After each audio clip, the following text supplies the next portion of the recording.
Hi all, welcome back to my channel. അപ്പോൾ ഇന്ന് ഞാൻ വന്നിരിക്കുന്നത് 20 ഡിഫറെൻറ്റ് ലോണ്ട്രി ടിപ്സ് തരാൻ വേണ്ടിയിട്ടായിരുന്നു. നേരത്തെ ഞാനൊരു കളർ ഗാർഡിൻ്റെ ഒരു വീഡിയോ ചെയ്ത് എല്ലാവർക്കും ഇഷ്ടപ്പെട്ടു. അപ്പോൾ ഇപ്പോൾ ഞാൻ കുറച്ച് ലോണ്ട്രി ടിപ്സുമായിട്ടാണ് വന്നിരിക്കുന്നത്.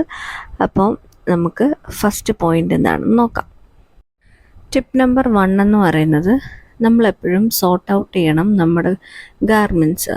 അതിനകത്ത് വൈറ്റ്സ്, അതുപോലെ തന്നെ ഡാർക്ക്സ്, ലൈറ്റ് ഷെയ്ഡ്സ് നമ്മൾ ഡിഫറെൻറ്റ് ബോക്സസിനകത്താക്കി സ്റ്റോർ ചെയ്യുന്നതായിരിക്കും ഏറ്റവും നല്ലത്.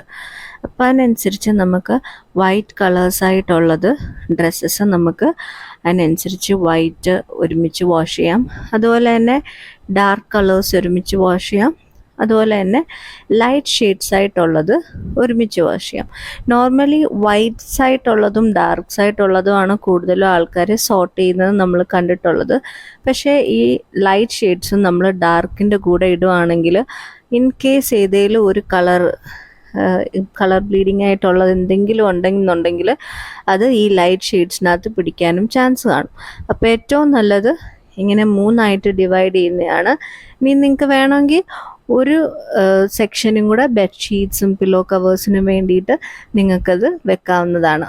പക്ഷെ ജനറലി ഈ 3 കാറ്റഗറി ആണ് ചെയ്യുന്നത് കുറച്ചും കൂടെ ബെറ്റർ. നിങ്ങൾക്ക് വർക്ക് ഈസി ആയിട്ട് ഫിനിഷ് ചെയ്യാനും ഹെൽപ്പ് ചെയ്യും. ടിപ്പ് നമ്പർ 2 എന്ന് പറയുന്നത്, ഡെലിക്കേറ്റ് ആയിട്ടുള്ള ഗാർമെൻറ്റ്സ്, അതായത് ഇപ്പം for example padded under garments, padded brass ഒക്കെ ആണെങ്കിൽ നമ്മളിപ്പം മെഷീൻ വാഷ് ചെയ്യുവാണെങ്കിൽ അതിൻ്റെ സ്പോഞ്ച് എല്ലാം ഭയങ്കരമായിട്ട് റഫായിട്ട് അതിനകത്ത് വാഷ് ചെയ്ത് അത് ഡാമേജ് ആവാനുള്ള ചാൻസസ് ഉണ്ട്.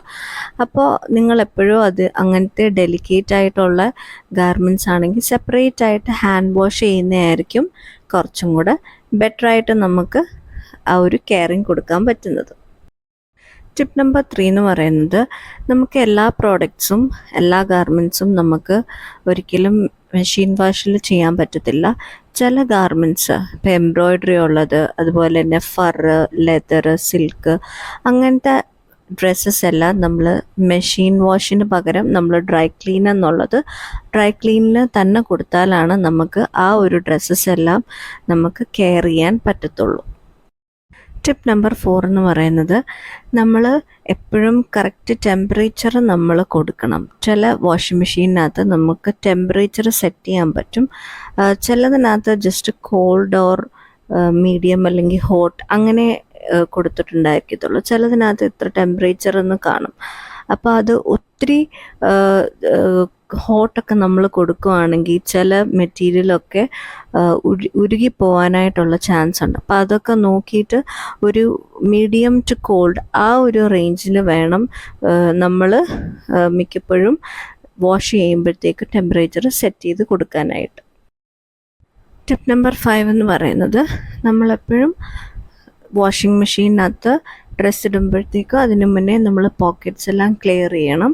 അപ്പം പോക്കറ്റ്സിനകത്ത് എന്തെങ്കിലും കുട്ടികളുടെ ഇപ്പോൾ ഫോണ് അല്ലെങ്കിൽ എന്തെങ്കിലും പെൻസില്, സ്റ്റേഷനറി ഐറ്റംസ് അങ്ങനെ എന്തെങ്കിലും പേപ്പേഴ്സോ ക്യാഷോ ഒക്കെ കാണാൻ ചാൻസ് ഉണ്ട്. അപ്പം നിങ്ങൾ ഇതിന് വേണ്ടിയിട്ടൊരു ആ ഒരു ഏരിയയിൽ ഒരു ബോക്സ് വെച്ചേക്കുവാണെങ്കിൽ അതിൽ നിന്ന് കിട്ടുന്ന ഐറ്റംസ് എല്ലാം നിങ്ങൾക്ക് ഈ പോക്കറ്റിൽ നിന്ന് കിട്ടുന്ന ഐറ്റംസ് എല്ലാം നിങ്ങൾക്ക് ഈ ബോക്സിനകത്ത് സ്റ്റോർ ചെയ്യാനും പറ്റും. അപ്പം മസ്റ്റായിട്ട് നമ്മൾ പോക്കറ്റ് എല്ലാം ക്ലിയർ ചെയ്തിട്ട് വേണം എപ്പോഴും നമ്മൾ വാഷിംഗ് മെഷീനകത്ത് സാധനങ്ങൾ ഇടാനായിട്ട്. ബോൾ പോയിൻറ്റ്, പെന്ന് അങ്ങനത്തെ ഐറ്റംസൊക്കെ നമ്മളറിയാതെ അതിനകത്ത് വന്നിട്ട് നമ്മൾ വാഷിംഗ് മെഷീനകത്തിട്ട് യൂസ് ചെയ്യുവാണെന്നുണ്ടെങ്കിൽ അതിൻ്റെ ഇങ്കെല്ലാം കൂടെ പുറത്തോട്ട് വന്ന് ബാക്കി എല്ലാ ഡ്രസ്സസും ഡാമേജ് ആവാനുള്ള ചാൻസ് ഉണ്ട്. അപ്പോൾ മസ്റ്റായിട്ടും നമ്മൾ പോക്കറ്റ്സ് എല്ലാം ക്ലിയർ ആക്കിയിട്ട് വേണം നമ്മൾ വാഷ് ചെയ്യാനായിട്ട്. ടിപ്പ് നമ്പർ 6 എന്ന് പറയുന്നത്, നമ്മളെപ്പോഴും വാഷ് ചെയ്യുമ്പോഴത്തേക്കും നമ്മളിപ്പോൾ ഷർട്ട്സ്, ബട്ടൺസ് ഒക്കെ ഉള്ള ഡ്രസ്സസ് ഒക്കെ ആണെങ്കിൽ നമ്മളെപ്പോഴും ആ ഷർട്ട് ബട്ടൺ റിമൂവ് ചെയ്തിട്ട് വേണം നമ്മൾ വാഷ് ചെയ്യാൻ. ഇല്ലാന്നുണ്ടെങ്കിൽ ബട്ടൺ ഹോളും ആ ഷർട്ടിൻ്റെ ആ ഒരു പോർഷൻ എല്ലാം വലിയാനുള്ള ചാൻസ് ഉണ്ട്. അപ്പം ഈ ഒരു ബട്ടൺ ഇട്ട പോർഷൻ നമ്മളിങ്ങനെ ആ വാഷിംഗ് മെഷീനകത്ത് കിടന്ന് കറങ്ങുമ്പോഴത്തേക്കും ആ ഒരു ബട്ടൺ ഹോളും ആ ഒരു പ്ലാക്കറ്റിൻ്റെ പോർഷൻ എല്ലാം വലിഞ്ഞ് കീറാനുള്ള, ഡാമേജ് ആവാനുള്ള ചാൻസ് ഉണ്ട്. അപ്പം മസ്റ്റായിട്ട് നമ്മൾ ഓർത്തിരിക്കണം നമ്മളെപ്പോഴും എല്ലാ ബട്ടൺസും അഴിച്ച് ബട്ടൺ ഹോളിൽ നിന്ന് സെപ്പറേറ്റ് ആക്കിയിട്ട് വേണം നമ്മൾ വാഷിംഗ് മെഷീനിൽ ഇടാനായിട്ട്. ടിപ്പ് നമ്പർ 7 എന്ന് പറയുന്നത്, നമ്മൾ വാഷിംഗ് മെഷീനിൽ ഇടുന്ന ഡ്രസ്സ് എപ്പോഴും നമ്മൾ ഇൻസൈഡ് ഔട്ടായിട്ട് ഇടുന്നതായിരിക്കും നല്ലത്. കാരണം എന്താണെന്ന് പറഞ്ഞാൽ അപ്പം നല്ല നല്ല കളേഴ്സായിട്ടുള്ള ഡാർക്ക് ഷെയ്ഡ്സ്, നല്ല കളേഴ്സായിട്ടുള്ളത് ഫെയ്ഡ് ആവാതെ സൂക്ഷിക്കാൻ അത് ഹെൽപ്പ് ചെയ്യും.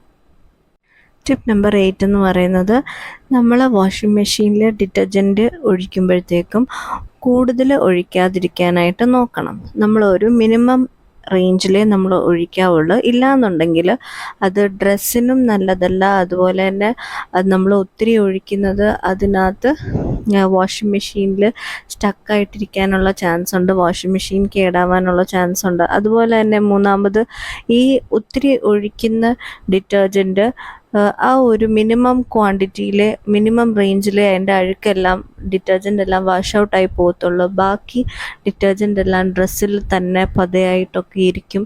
അപ്പോൾ അത് പ്രോപ്പർ വാഷിംഗ് അവിടെ നടക്കത്തില്ല. അതുകൊണ്ട് തന്നെ നമ്മളൊരു മിനിമം റേഞ്ചിലേ എപ്പോഴും ഡിറ്റർജൻറ്റ് ഒഴിക്കാവുള്ളൂ.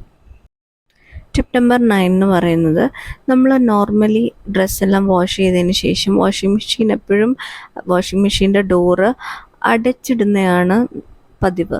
പക്ഷേ നമ്മളെപ്പോഴും വാഷിംഗ് മെഷീൻ യൂസ് ചെയ്തതിന് ശേഷം ഇതിൻ്റെ ഡോറ് കുറച്ച് ടൈമെങ്കിലും നമ്മൾ ഓപ്പൺ ആക്കി വെക്കാനായിട്ട് ശ്രദ്ധിക്കണം. എന്നാലാണ് അതിൻ്റെ ഈർപ്പമെല്ലാം പോയി അത് ഫുള്ളി ഡ്രൈ ആവത്തുള്ളൂ. അത് ടോപ്പ് ലോഡ് ആയിക്കോട്ടെ അല്ലെങ്കിൽ ഫ്രണ്ട് ലോഡ് ആയിക്കോട്ടെ. ഇല്ലയെന്നുണ്ടെങ്കിൽ ഇത് ഈർപ്പം കൂടി ഫംഗസ് ആയിട്ട് മാറാനും വാഷിംഗ് മെഷീൻ തന്നെ ഡാമേജ് ആവാനും ഉള്ള ചാൻസ് ഉണ്ട്. ടിപ്പ് നമ്പർ 10 എന്ന് പറയുന്നത്, ന്യൂ ബോൺ ബേബീസ് അല്ലെങ്കിൽ ബേബീസിൻ്റെ ഒക്കെ ഡ്രസ്സസ് എപ്പോഴും നമ്മൾ കിഡ്സിൻ്റെ ആയിക്കോട്ടെ ഹാൻഡ് വാഷ് ചെയ്യുന്നതായിരിക്കും കുറച്ചും കൂടെ ബെറ്റർ. പക്ഷേ അതെല്ലാം നമ്മൾ മെഷീൻ വാഷ് ചെയ്യുവാണെങ്കിൽ ന്യൂ ബോൺ ബേബീസ് അല്ലെങ്കിൽ കിഡ്സിൻ്റേതായിട്ടുള്ള സോഫ്റ്റായിട്ടുള്ള ഹാർഷ് അല്ലാത്ത type of liquid detergent use ചെയ്തിട്ട് നമ്മൾ വാഷിംഗ് മെഷീനിൽ കൊടുക്കുന്നതായിരിക്കും ഏറ്റവും ബെറ്റർ. അതാവുമ്പോൾ അവർക്ക് സ്കിൻ ഇറിറ്റേഷൻ ഒന്നും വരാതെ നമുക്ക് നോക്കാനും പറ്റുന്നതാണ്. ടിപ്പ് നമ്പർ 11 എന്ന് പറയുന്നത്, നമ്മുടെ ഡ്രസ്സസിനകത്ത് എന്തെങ്കിലും സ്റ്റെയിൻസ് ഉണ്ടെങ്കിൽ അത് ഇമ്മീഡിയറ്റായിട്ട് നമ്മൾ റിമൂവ് ചെയ്യണം. എന്നിട്ട് വേണം വാഷിംഗ് മെഷീൻ ഇടാനായിട്ട്. അതല്ല നമ്മളിപ്പം നമ്മൾ എന്നാണോ വാഷിംഗ് മെഷീനിലിടുന്നത് അന്ന് അത് വാഷ് ചെയ്താൽ മതി എന്ന് വിചാരിക്കുവാണെങ്കിൽ ഓരോരോ ഓയിലാകട്ടെ അല്ലെങ്കിൽ സ്റ്റെയിൻസ് ആകട്ടെ അല്ലെങ്കിൽ ബ്ലഡ് ആകട്ടെ, അങ്ങനത്തെ ഓരോരോ സ്റ്റെയിൻസ് അത് പോവാതിരിക്കാനുള്ള ചാൻസ് ഉണ്ട്. അതുകൊണ്ട് നമ്മൾ ആദ്യം അത് ഇമ്മീഡിയറ്റായിട്ട് അതിനെ ട്രീറ്റ് ചെയ്തതിന് ശേഷം വേണം നമ്മൾ വാഷിംഗ് മെഷീനിൽ ഇടാനായിട്ട്. ടിപ്പ് നമ്പർ 12 എന്ന് പറയുന്നത്, നമ്മളിപ്പം കളർ ബ്ലീഡിങ് ആയിട്ടുള്ള ഡ്രസ്സസ് ഉണ്ടെങ്കിൽ അതൊരിക്കലും നമ്മൾ വാഷിംഗ് മെഷീനിൽ ഇടരുത്. ബാക്കി ഡ്രസ്സസിനും കൂടെ ആ ഒരു കളറ് പറ്റും. അപ്പോൾ കളർ ബ്ലീഡിങ്ങിന് വേണ്ടിയാണ്, കളർ ബ്ലീഡിങ് ആവാതിരിക്കാൻ വേണ്ടിയിട്ടാണ് നമ്മൾ ഒന്നെങ്കിൽ ഡ്രൈ ക്ലീൻ കൊടുക്കുന്നത്. അതല്ല കളർ ഗാർഡ് വാഷ് എന്നതിനകത്ത് മെൻഷൻ ചെയ്തിട്ടുണ്ടെങ്കിൽ, ഇപ്പോൾ എന്തെങ്കിലും ബില്ലിലോ റൂൾസിലോ അല്ലെങ്കിൽ എവിടെയെങ്കിലും മെൻഷൻ ചെയ്തിട്ടുണ്ടെങ്കിൽ കളർ ഗാർഡ് തന്നെ നമ്മൾ യൂസ് ചെയ്തിട്ട് വേണം ആ തരം ഗാർമെൻറ്റ്സ് വാഷ് ചെയ്യാനായിട്ട്.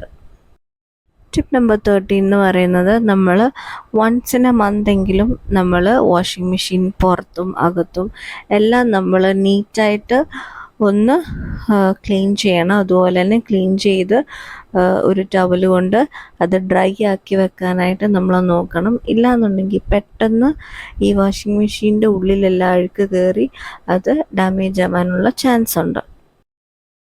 ടിപ്പ് നമ്പർ 14 എന്ന് പറയുന്നത്, ഡെലിക്കേറ്റ് ആയിട്ടുള്ള ഗാർമെൻറ്റ്സ്, അതായത് ഇപ്പം ഇന്നർ ഗാർമെൻറ്റ്സ് ബ്രായ്ക്കോട്ടെ അതിൻ്റെ സ്ട്രാപ്സ് എല്ലാം കാരണം ടാങ്കിളായിട്ട് മറ്റ് ഡ്രസ്സസും അതുപോലെ തന്നെ ഈ ഇന്നർ വെയർ എല്ലാം ഡാമേജ് ആവാനുള്ള ചാൻസ് ഉണ്ട്.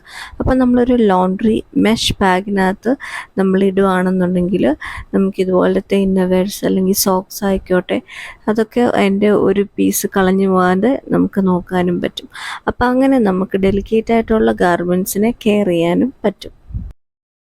ടിപ്പ് നമ്പർ 15 എന്ന് പറയുന്നത്, നമുക്കിപ്പോൾ പാൻസിൽ അല്ലെങ്കിൽ ജാക്കറ്റ്സിൽ ഡ്രസ്സസിലൊക്കെ ഡ്രോ സ്ട്രിങ് അറ്റാച്ച്ഡ് ആയിട്ടുള്ള ഗാർമെൻറ്റ്സ് നമുക്കുണ്ടാവും. അപ്പോൾ അങ്ങനത്തെ ഗാർമെൻറ്റ്സ് നമ്മൾ നന്നായിട്ട് ടൈ ചെയ്ത് വെച്ചതിന് ശേഷം വാഷിംഗ് മെഷീനിലിടുന്നതായിരിക്കും നല്ലത്.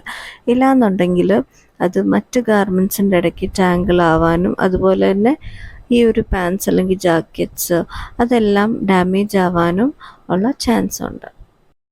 ടിപ്പ് നമ്പർ 16 എന്ന് പറയുന്നത് നമ്മൾ റെഗുലറായിട്ട് നമ്മുടെ ബേതിങ് ടവല് വാഷ് ചെയ്യുന്നതാണ് നല്ലത്. കാരണം നോർമലി നമ്മളെപ്പോഴും എല്ലാ ദിവസവും യൂസ് ചെയ്യുന്നത് കൊണ്ട് തന്നെ അത് പിന്നീട് വാഷ് ചെയ്യാം, അല്ലെങ്കിൽ അതൊരു 2 വീക്സ് അല്ലെങ്കിൽ 1 മന്ത് യൂസ് ചെയ്തതിന് ശേഷം വാഷ് ചെയ്യുന്നവരുണ്ട്. അതൊക്കെ ആ ഒരു ടവലിനെ ഒരു ഡാമേജ് ആക്കാനും അതിനകത്ത് ബാക്ടീരിയ വരുത്താനും ഒക്കെയുള്ള ചാൻസ് ഉണ്ട്. സോ നമ്മൾ ഡെയിലി അല്ലെങ്കിൽ റെഗുലറായിട്ട് നമ്മൾ വാഷിംഗ് മെഷീനകത്തിട്ട് നമ്മുടെ ബേതിങ് ടവൽസ് വാഷ് ചെയ്യുന്നതാണ് ഏറ്റവും ബെസ്റ്റായിട്ടുള്ള ഓപ്ഷൻ. ടിപ്പ് നമ്പർ 17 എന്ന് പറയുന്നത് നമ്മൾ എപ്പോഴും ഗാർമെൻസിൻ്റെ ലേബിൾസ് വായിച്ച് നോക്കിയിട്ട് വേണം നമ്മൾ അത് വാഷ് ചെയ്യാനായിട്ട്.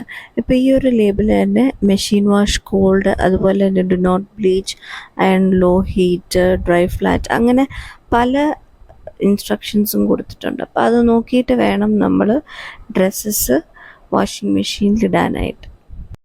ടിപ്പ് നമ്പർ 18 എന്ന് പറയുന്നത് നമ്മൾ ഡ്രസ്സ് ഡ്രൈ ചെയ്യാനായിട്ട് ഹാങ് ചെയ്യുമ്പോഴത്തേക്കും എപ്പോഴും ഡ്രസ്സ് ഇൻസൈഡ് ഔട്ട് ഇടുന്നതായിരിക്കും നല്ലത്. അതാവുമ്പോൾ നമുക്ക് ആ ഒരു ഡ്രസ്സിൻ്റെ കളറ് എല്ലാം സേവ് ചെയ്യാൻ പറ്റും. ഇല്ലാന്നുണ്ടെങ്കിൽ പെട്ടെന്ന് ഡ്രസ്സസിൻ്റെ കളറ് ഫെയ്ഡ് ആവാനുള്ള ചാൻസ് ഉണ്ട്. ടിപ്പ് നമ്പർ 19, നമ്മൾ ഡ്രസ്സ് ഡ്രൈ ആയതിനു ശേഷം നമ്മൾ പെട്ടെന്ന് തന്നെ അപ്പം തന്നെ ഫോൾഡ് ചെയ്ത് മാറ്റി വെക്കുന്നതാണ് നല്ലത്. അതാവുമ്പം അത്രയും റിങ്കിൾസ് ആ ഒരു ചുളിക്കൊക്കെ വരാതിരിക്കാനായിട്ട് ശ്രദ്ധിക്കാൻ പറ്റും. ടിപ്പ് നമ്പർ 20 എന്ന് പറയുന്നത് നമ്മൾ പ്ലാസ്റ്റിക് ക്ലിപ്സ് നമ്മളെപ്പോഴും ഡ്രൈ ചെയ്യാനായിട്ട് നമ്മൾ ഹാങ് ചെയ്യാൻ യൂസ് ചെയ്യുമ്പോഴത്തേക്കും നമ്മൾ ആവശ്യം കഴിഞ്ഞ് എപ്പോഴും നമ്മളൊരു ബോക്സിനകത്താക്കി നമ്മൾ റൂമിനകത്ത് സൂക്ഷിക്കുന്നതാണ് നല്ലത്. അതെല്ലാം നമ്മൾ സൺലൈറ്റിനകത്ത് ഇടുവാണെങ്കിൽ അത് എപ്പോഴും പെട്ടെന്ന് തന്നെ അത് ചീത്തയായി അത് പൊട്ടിപ്പോവാനുള്ള ചാൻസ് ഉണ്ട്. അതുകൊണ്ട് എപ്പോഴും നമ്മുടെ റൂമിനകത്ത് തന്നെ സൂക്ഷിക്കാനായിട്ട് നോക്കുന്നത് നല്ലതായിരിക്കും. നിങ്ങൾക്ക് ഈ ടിപ്സ് എല്ലാം ഹെൽപ്ഫുൾ ആയെന്ന് ഞാൻ വിചാരിക്കുന്നു. ഇതുപോലത്തെ ഡെയിലി ഫാഷൻ വീഡിയോസിനായിട്ട് നിങ്ങൾ സബ്സ്ക്രൈബ് ചെയ്യണേ, അതുപോലെ തന്നെ ബെല്ലൈക്കൺ കൂടെ ഹിറ്റ് ചെയ്യണേ. അതുപോലെ നിങ്ങൾക്ക് എന്തെങ്കിലും ഫാഷൻ സജഷൻസ് അതുപോലെ എന്തെങ്കിലും കണ്ടൻറ്റ് ഞാൻ കൊണ്ടുവരണം എന്നുണ്ടെങ്കിൽ അതൊന്ന് കമൻറ്റ് ചെയ്തും കൂടെ അറിയിക്കണേ. Thank you guys, by.